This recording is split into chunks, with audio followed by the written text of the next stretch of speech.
Hello, this is Journeys in Podcasting, and today we're going to be talking to Dr. Stephanie Cox Suarez, who has a jaw-dropping resume, currently at Wheelock College, I believe head of the documentation lab.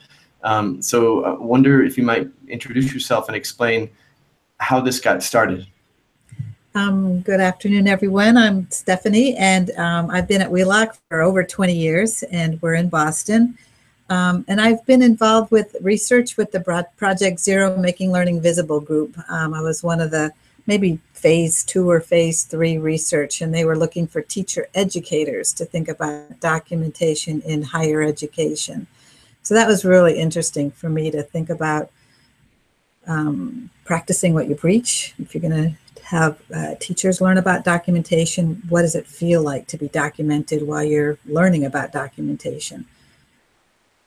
So I worked with a small group of colleagues from Lesley University and Wheelock and Terry Turner from Project Zero. And then I got connected with Tiziana Filippini in Reggio. She's the director of pedagogy and the large documentation center there in Reggio. So I invited her, I think it's probably been 5 times as a visiting scholar here at Wheelock, and we actually gave her an honorary degree about 2 years ago. So she's the one who encouraged me to set up a documentation studio at Wheelock. It felt like New England was a great place, this network of educators learning about documentation, and can you take this and actually share it and have a space to learn from each other? So the studio's been around since about 2007. Wow. And so prior to that, you were Peace Corps in Kathmandu, is that correct? Yeah. And what I gathered from your bio is that you were designing education programs for the blind, structures for their education department. And then after that, you were a special education teacher as well. So this, to me, is a special lens for documentation. And so I hope we can kind of unpack some of this over the 45 minutes to an hour we have here. Okay, so as you know, I over-prepared a lot of questions, but I'm going to kind of quote some of your writings to you and then see if we can unpack them a little bit. This is free-floating, so let them go anywhere, or don't answer them if you don't want to. So the first one is about predictable outcomes. And so you wrote that the tool of Reggio-inspired documentation is described for families with suggestions on how to advocate and support teachers who want to tell a story about children's learning that highlights social language, collaboration, and problem solving, and to serve as evidence in meeting required curriculum standards. So I feel like you're writing a balance here. Standards will always fall short of what needs to be learned. They tell us nothing of how learning happens, and they provide no basis of why we learn. And yet they become the valued currency, the criteria of accountability, and how we plan, proceed, and measure whether learning has happened. Any currency, our money especially, only has value because of a collective agreement in its value. I wonder if we might open with what's wrong with this currency of standards and how documentation could become the justification of what, how, and why in learning. Well, that's a big one. And I guess we don't start small. We have limited. No. And I guess for me, I find that you should flip it. I think you should document learning. You should be guided by the teacher and the children's interests. Obviously, there's material and content that needs to be learned and probably should be learned, and there should be some standardization. But I find once you start documenting learning, then you apply some standards. You can decide how you're going to align standards, and you'll find more standards than was the originators of those standards even imagined. I think when you have some rich narrative and rich documentation, find some learning that isn't even documented in standards. I mean, the softer skills, I suppose, are our 21st century skills. That are so quickly forgotten, but collaboration and problem solving and negotiating. But I've actually done some exercises where I will document a learning experience, and then I might invite a science expert to say, would you look at this documentation? What science standards do you see here? And she's like, oh, well, and then she's can list them off. And sometimes I'll just put a little sidebar of, okay, here's the standards that this learning experience addressed. And I would flip it that way. I run a blog called Teacher's Lens, but I'm thinking this podcast should be more about lenses on learning, this idea of bringing multiple specialists together to give different perspectives, sometimes from the same content. I wonder if you might address this part of making, because I know in early childhood, in Reggio, the making process is always evident. And in your text, you wrote that one boy was a leader with a strong social language skills. Another boy had a very quiet voice and rarely spoke. Another had difficulty putting sentences together, but had excellent hand skills to create intricate designs. The documentation that Laura collected over the year helped her see the progress across boys' language and social skills. Last summer, I read Roland Barthes' Mythologies, where he differentiates between the language of action upon the world and the metaphorical language of myth. I kind of have two things I want to ask you. One, you've noticed that documenting active language, or have you noticed that active language, the language of doing and making things, is a more rapid development, a quicker social construction than when language is removed from the act of doing something. And the second is that when you make learning visible through an artifact, you talk about this circuitous discussion, that it's okay for this to happen. And how having this artifact for making our thinking visible, how does it make it easier to circuitously talk beyond the one or two premeditated standards to be measured and approach the kind of infinite complexity of a learning system? I think I gave you about a book's worth of questions there, but I can repeat any of those. Well, about the active language, and when I'm working with pre-service and in-service teachers and we're talking about practicing documenting, I always say, write the words down.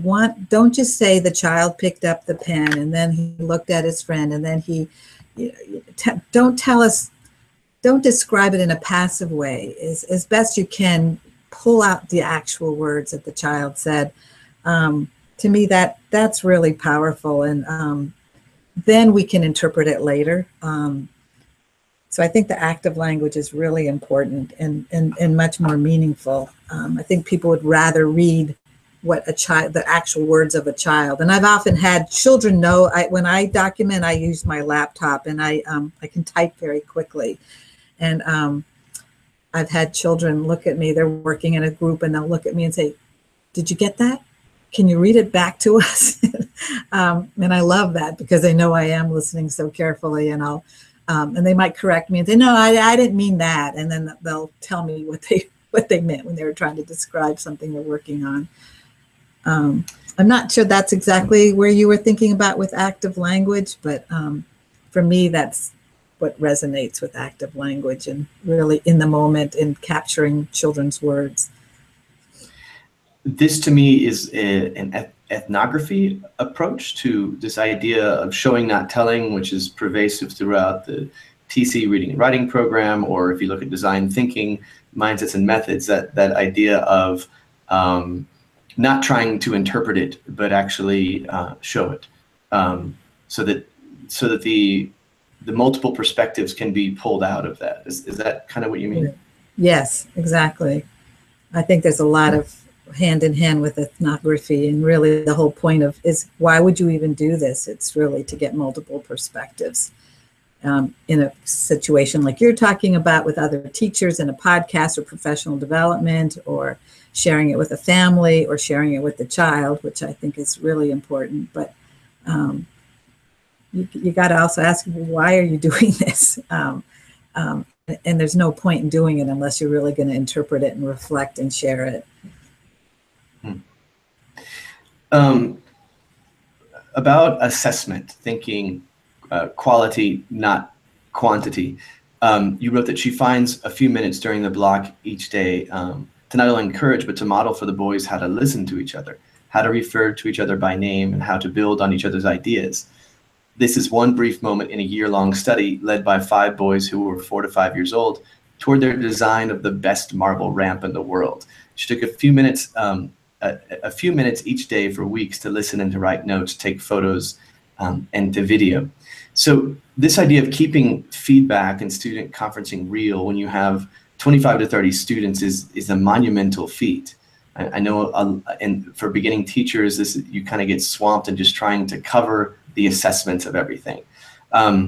My best strategy came from a Bible-thick book called Balanced Literacy, where I learned to give 5 students writing careful reading and written feedback, so that the next day we could conference over this for 10 to 15 minutes each. Like a Reggio Emilia teacher, I felt something like a researcher, and I wasn't even documenting all the social constructing surrounding the writing. What tools, methods, suggestions would you give to teachers who are frustrated with the covering of assessment and crave depth? Well, I like your strategy of targeting 5 children a day. I think that's great. The one thing sometimes I think about is I think about what my yoga teacher would tell me, a balance of effort and ease, and you can't document everything. And trying to think about why do you decide to spend the time to document, to really sit and listen. And there's all these purposes of documentation. There's all kinds of situations that we could talk about a little bit later, but really it has to be something that you're curious about. And if you don't have the curiosity, I'm not sure there's the real motivation. Children can tell when you're curious. Children know when you really want to understand what's going on, either individually or while they're in a small group. And I also noticed that a few minutes of documenting or videotaping can go a long way. I sometimes, I can capture a lot of information in 5 or 10 minutes. And I think sometimes teachers could collect too much video, too much information, and then it just becomes unwieldy. So again, this idea of effort and ease, and trying to collect some information that is probably pretty rich, even in just the 5 or 10 minutes that you were able to document. I have to say, Laura Shea is one of my heroes. So she's in Boston Public Schools, and she does have a lot of students in her classroom. She allowed me to write that article about her year-long documentation project that I was able to help her with. She had a lot of children with some special needs. She didn't always have a full-time teaching assistant.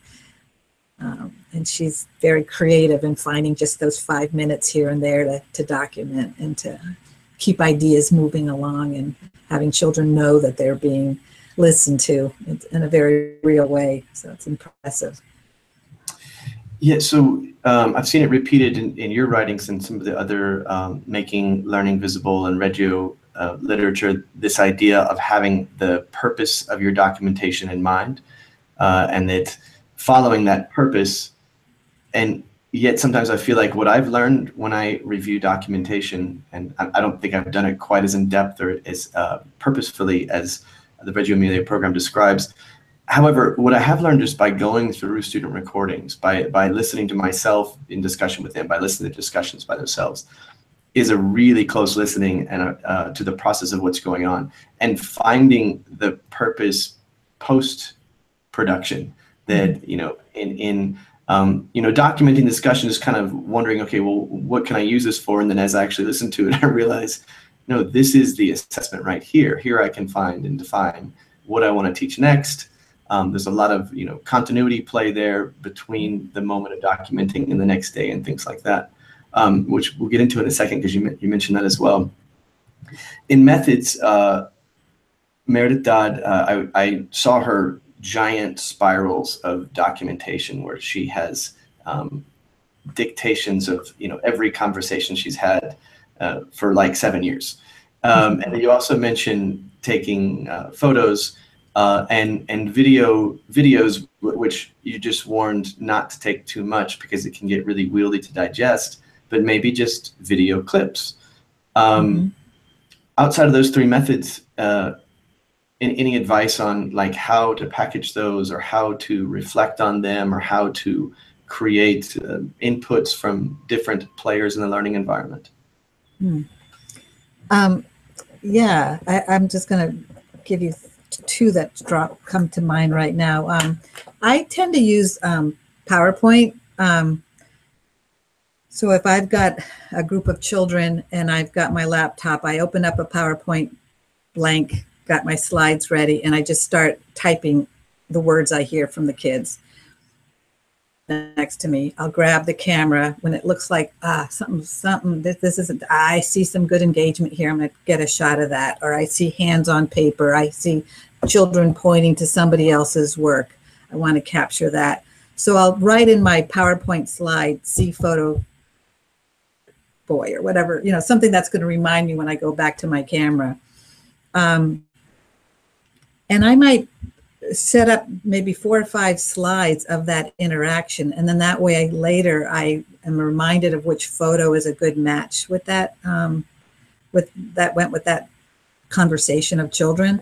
So that's just a quick, simple way of doing it. But once you've got it on PowerPoint, I've often printed it out and put it on the wall so kids could see it the next day, help to relaunch that conversation that had happened. I know you also talk about just the structure of school and how we have our 45-minute blocks, or, and how to deal with that. And I think that's one big powerful tool of documentation is relaunching and reminding where we left off with a photo or a few bits of words, and then just jump right back into that conversation as best you can with that documentation. And that PowerPoint could be a little sloppy. It could just be, but it's got some words and some photos matched. You can print it pretty quickly. So that's just my sort of quick and dirty, because sometimes, and I often find we're all busy. And if I leave that space and I have to run to a meeting or run somewhere else, I don't know, the power of that moment starts to lose on me. So I just make myself sit there for the 5 minutes to add the photos, clean up the words, say a little bit more about what I thought was happening, and save it. And then, work on it a little bit more later. But to me, that could be it's worked for me over the years. And I recommend something like that. And then another thing that came to my mind that you're saying, so what do you do with some of this documentation, is kind of what we call looking at student work. Maybe you've talked about that in some of your studies, and looking at like some of Steve Seidel's writing, but using the documentation as a form of student work or looking at teacher work, but using that as a foundation for a discussion on what's happening in the learning, and making it very immediate in a following a protocol. The Italians don't like this protocol, but it works to sort of structure a conversation. Let's say we have 15 minutes. Let's look at this student work. When you say Italians don't like that protocol, you mean like the kind of front loading? They like to go on and talk and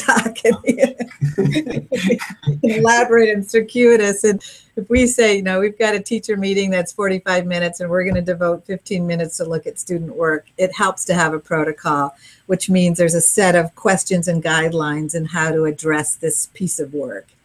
Yeah, so I get you, like I guess that comes up a lot with collaborative culture, where Right. looking at the Project Zero's thinking moves, for example, Right. where I guess in criticism, or where I would criticize them, is that the pre-programming thought that the best collaborative culture happens just kind of there. It just happens in the environment of the classroom, and yet, for efficiency's sake, and leading to other thinking moves, a simple see, think, wonder routine, or a simple check out and check into classroom with a north, south, east, west. These are like gold in getting a culture of collaboration rolling in the classroom. So I'm definitely with you there.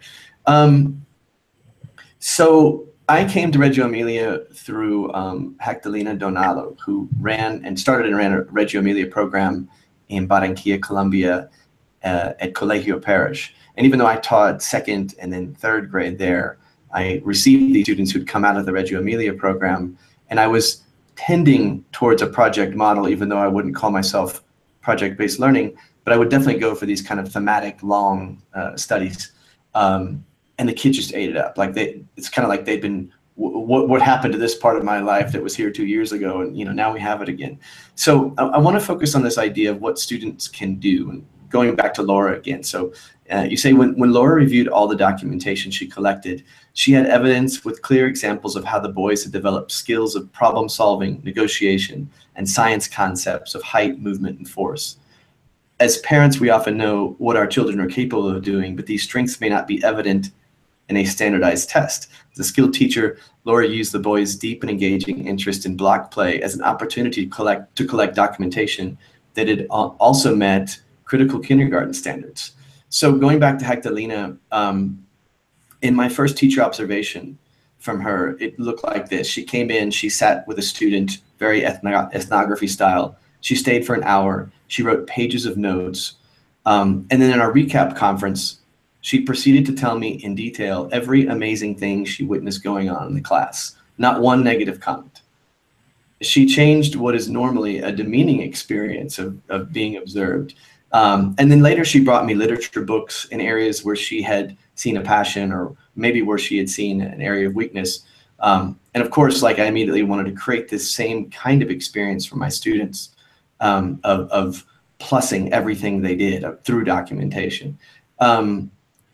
How have you seen administrators collaborating around documentation to move teachers forward? And what would your advice be for administrators who are serious about this to get involved? Well, I mean, so this idea of looking at student work is something I've seen administrators use as a way of making a staff meeting really real. If there is an issue that a teacher's having, or a question that someone has, and you ask them, well, bring some evidence, bring some documentation to our next meeting. Let's unpack it together. Let's think about, what did you say? What did you do? What do others say, in this sort of protocol of unpacking a situation or a little bit of documentation? I think that's a powerful tool. I know I'm using that a lot with my graduate students and undergrad students to really think about, well, I start every class with looking at student work, and everybody has to bring student work as bringing a child into that space, and let's understand what they're thinking. What learning do you see? What did you hope they would learn? What might you do differently to deepen that learning? So that's one. And then the other thing, I do know one administrator who actually wrote an article in that special issue that I edited on documentation, and I can send that to you later. But and I'll say her name. She and I are working together. But Sue Twombly she's now retired, but she was the director of the Infant Toddler Center. And there was an issue in the school about food. There was some disagreement. I'm not sure what the right word is, between families' preferences for food served and food brought in, and the faculty, the teaching faculty's ideas about food. And instead of sort of steering away from that, so much of the best documentation I've seen is when it's really juicy and there's something, some dilemma.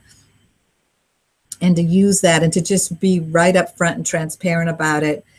I think she's collected some phrases and words from people, some emails she might have received, some photos she might have collected, and use that for a multi-month description and unpacking of the issue until they came up with some solutions. But she documented the process and then wrote about it.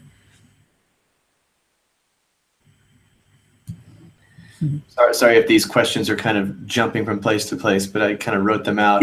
Sorry. So this next one is called The Mad Philanthropist. The current push for the Common Core standards in English language arts and mathematics, although thoughtful and well written, and I would agree, it's some of the most coherent standards I've worked with, requires a new national standardized evaluation. There are benefits to a concerted focus to increase the learning of all of our nation's children, but at what cost? Not all children can meet all the standards and demonstrate their learning in a single standardized evaluation. We also know that 21st century learning skills include collaboration, communication, critical thinking, and creativity. Anyone who glances at the Harvard Business Review will see this repeatedly and repeatedly, the calling for these skills. This week, an article came out in The Guardian that highlighted the push for coding in schools as an attempt to flood the market with coders, essentially creating a pool of cheap labor for tech companies to pull from. Not to downplay coding as an essential 21st century literacy skill, but I have to agree with Yang Zhao that Common Core, even though it's coherent, is about national control of education. What are your thoughts on documentation, ownership of localized learning? I know Obama has justified standardized testing as the only means of helping our disadvantaged schools. So how can documentation sort of open up this picture to more perspectives? You don't have to comment on that if you don't want. No, I will. I mean, I also, a group of us who work together from different colleges, we used to think that documentation was also a form of democracy. And by having multiple ways of understanding how people are, what they're thinking and learning, allowed for multiple ways of expressing what you know and how you can taking in the information. It's what brought me to documentation as a special educator, to really have multiple ways of understanding people's learning. And I do look for a balance with that standardization. To be honest, I know too many children who've been pushed through school to a high school diploma and not able to read. I do understand that particularly families of children of color and low income see that happen too often. Let's just get this kid through. And I think standards are important for that. And also as a special educator, I've seen the bar set so that I've seen a more in-depth curriculum built, particularly for our students with intellectual disabilities.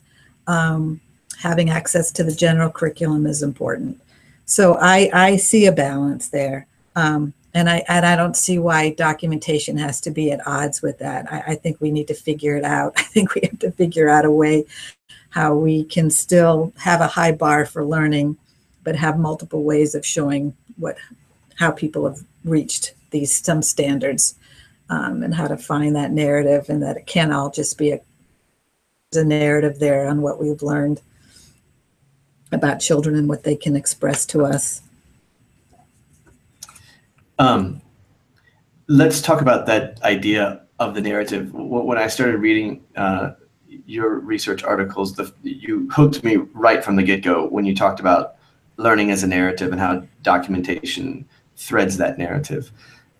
You write that educators call this a tool of documentation to understand a process of learning that is collected over time using photos, video, written notes, conversations between children and teachers. Teachers periodically review documentation, reread the notes, speculate, and interpret the learning, show it to another adult for their opinion, and just as importantly, share that documentation with children. When documentation is episodic, and this is not your writing, this is my question, it's easily manipulated into a multitude of interpretations. And maybe that's one of the reasons why it's not taken so seriously. But when I see the way that Reggio Emilia and Project Zero approach this, of defining purpose in a learning trajectory, and then repeatedly iterating the documentation of that purpose, how do you recommend that teachers get started? I know that like pictures, video carry a kind of connotation in our culture of selfies, or children responding to cameras by immediately going into the cute reflex of doing the cute thing for the camera, which, and I know in this culture in Colombia they're very trained to do. How do you recommend they get started? I think something very simple, just that whole idea of being led by your curiosity.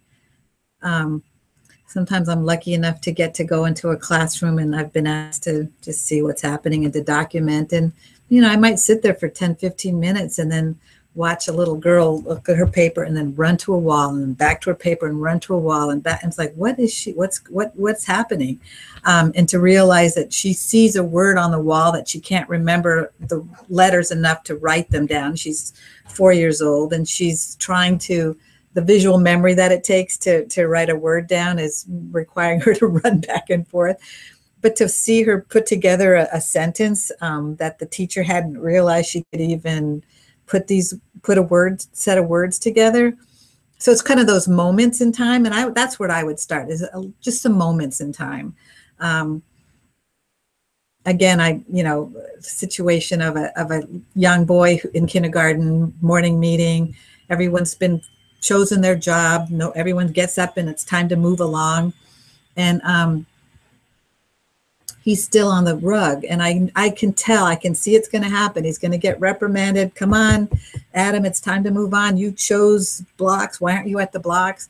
And he's still fooling with his fingers. And I realize, and then I take a photo of it. The teacher had been talking about first and second and third, and he couldn't do that third. And he was still practicing and processing how to make that third with his fingers. Quick, like if I had turned my head, I would have missed it.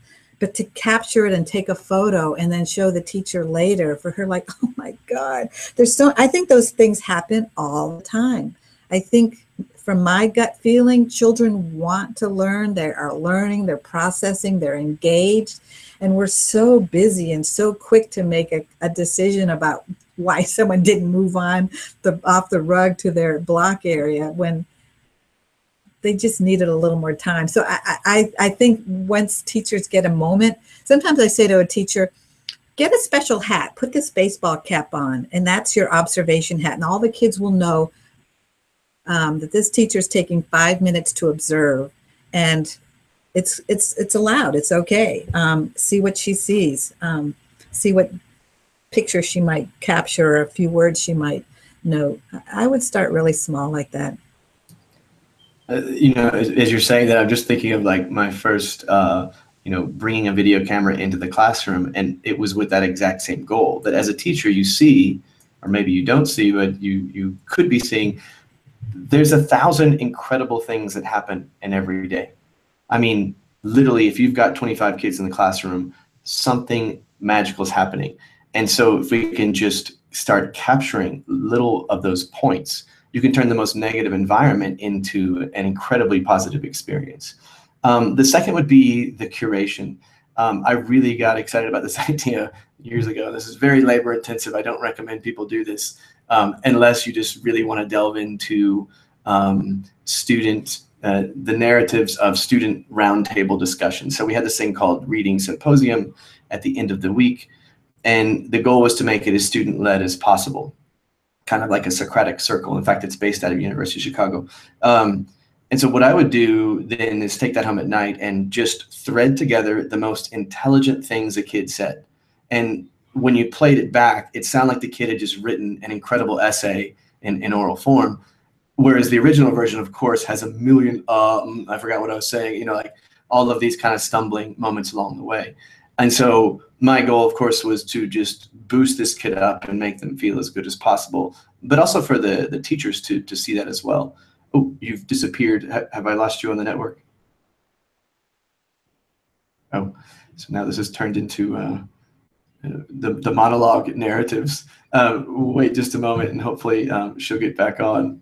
In the meantime, I'll be preparing my next question for him.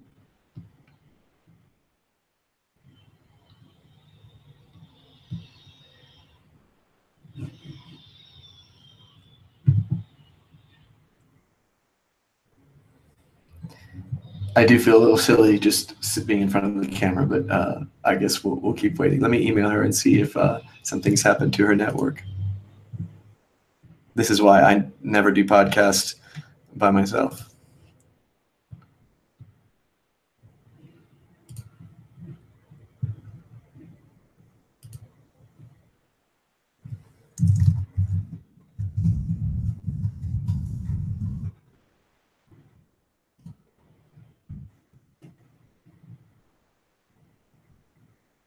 Mm-hmm.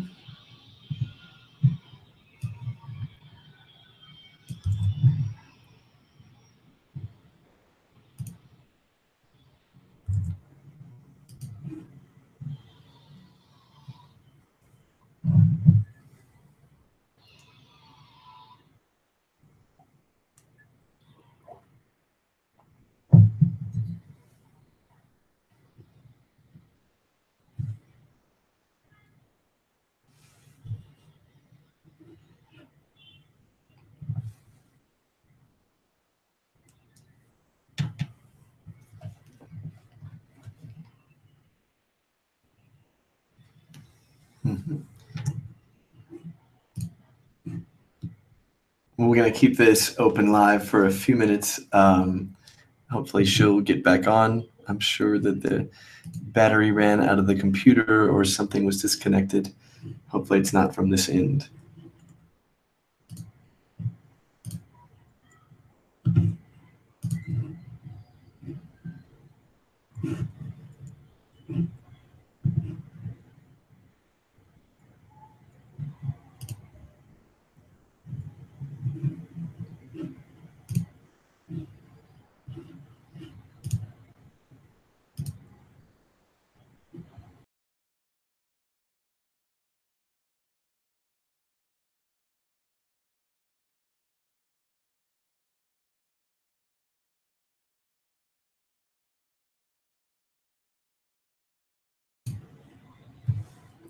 So we're still live. We're going to wait a couple of minutes if anyone happens to be watching, and we'll give Stephanie a few minutes to see if she can get back online. So hold on.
So still no sign of Stephanie. So we'll just review some of the books that I read preparing for this. So I mentioned this one, which is Roland Barthes' Mythologies, probably the best book on media literacy and language that I have ever read. The other one, an older one that I also recommend, is Heart, Mind, and Brain by Howard Gardner.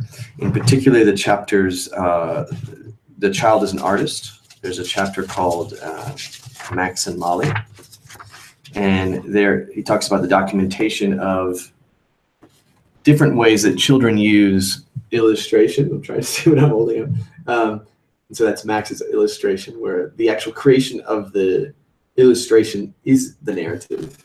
And then Molly's is the illustration became the trigger for her narrative, so that she would create this and then create the voices around it and tell the story of it. So you can see the purpose of documenting child art, how it means something completely different for each kid. And then the other one, this pirated copied book, The 100 Languages of Children. This would be my introduction to Reggio Emilia program, and the idea of documenting across modalities, incredibly important for this as well.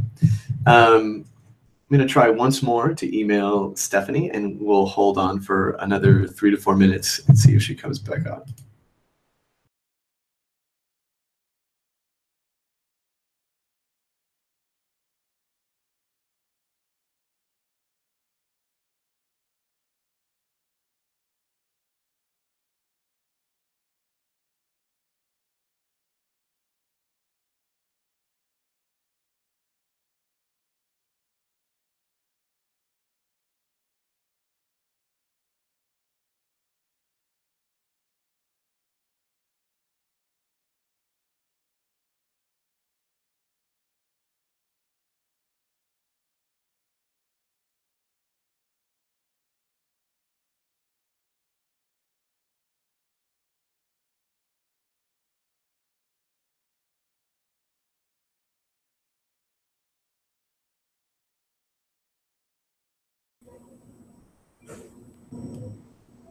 Oh, you're there. Sorry, the whole internet just went dead. And No, I thought it was on my end, and so I was like shutting everything down and reopening it back up again. No, no worries. I gave some book reviews in the meantime.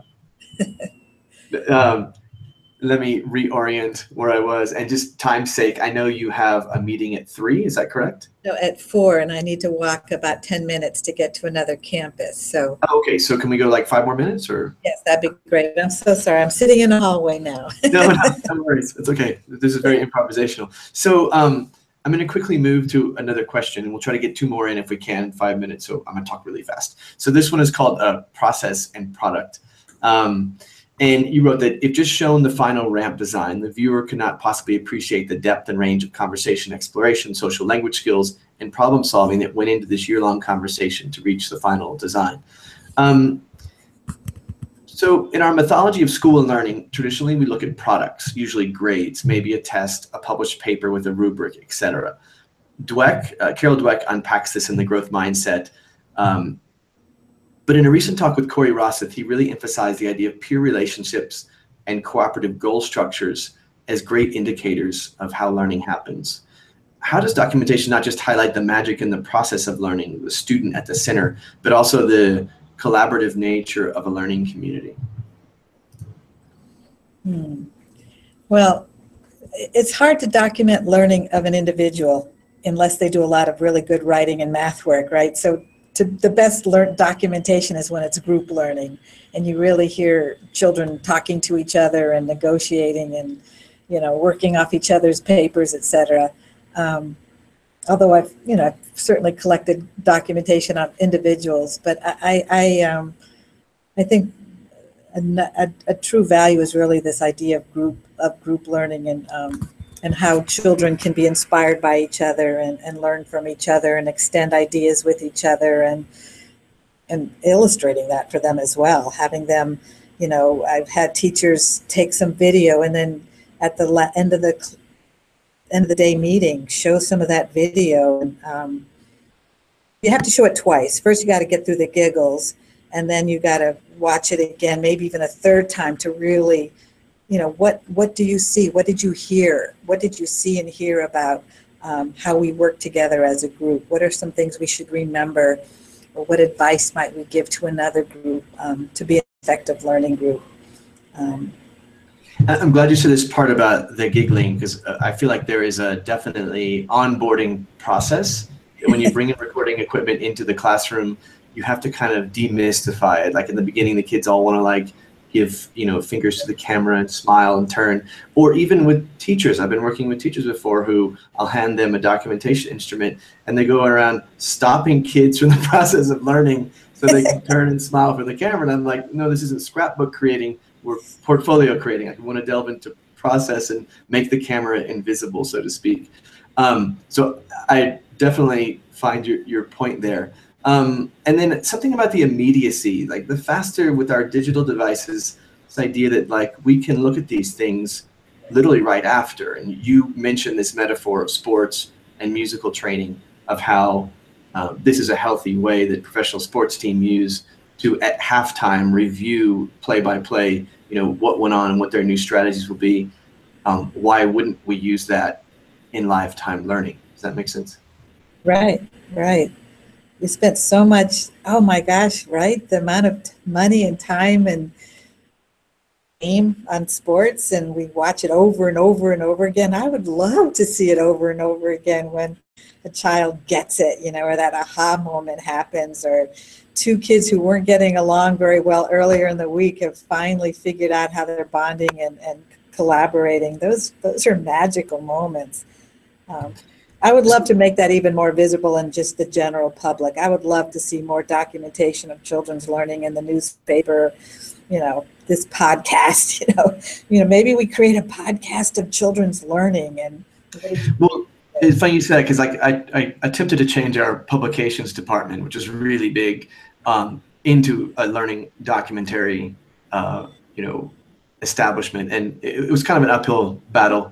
We made some progress. Some great documentation went into some of the publications, and then they started pooling from our images that we were taking in the classroom, and some of those got used in the publication as well. It just seems so much more authentic than sending a photographer around to capture some superficial moments around the school. So sorry, I'm going to hit you with one more, and then we'll let you go. This was called like "We Don't All Learn the Same." So you wrote that the photos, videos, or phrases from a conversation illustrate progress such as one boy's development of social skills, another's growth in new vocabulary, and another child's ability to stay on task for longer periods of time.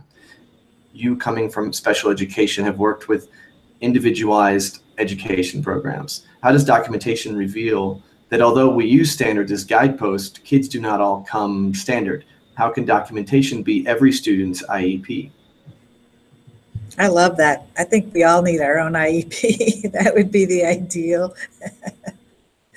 But, you know, and I have seen some schools, even school systems, who've created an IEP for every student in the district. But yeah, how could we create a portfolio that's a bit more meaningful than just, like you said, a scrapbook or a collection of photos? You can collect all kinds of photos. We have such great digital devices now, but it's unpacking those photos and putting some meaning. You know, we're making meaning here. And I don't think it has to be a thick portfolio. It could be a portfolio even that the child documents for themselves a bit of their learning.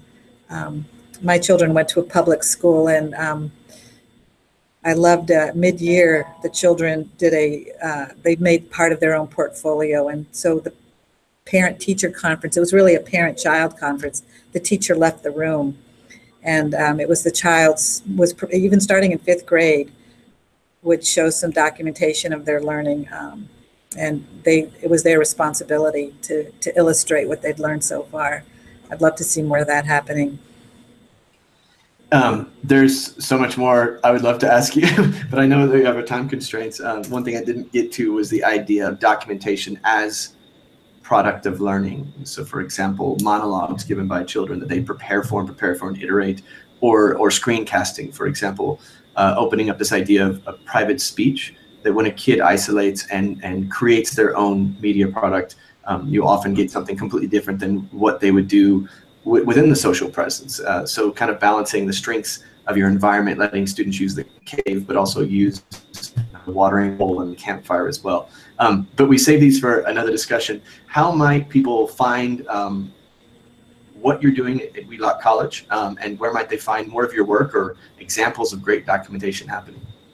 Well, just for the Doc Studio, we have a website. It's www.wheelock.com/docstudio. And so there's some information and blogs, et cetera. I know you found that as well. The Making Learning Visible website is great with a lot of resources and articles, short articles. I answer my emails. If people wanted to email me at ssuarez@wheelock.edu. But I'd love to carry on this conversation. One of your other questions was also about aesthetics. So I'd love to talk about that as well. So it's been great. So it sounds like we'll have you back then. That would be wonderful. Great. Thank you very much. We'll disconnect here if you just stay on the line for 60 seconds, and then we'll say goodbye. But we'll stop broadcast here.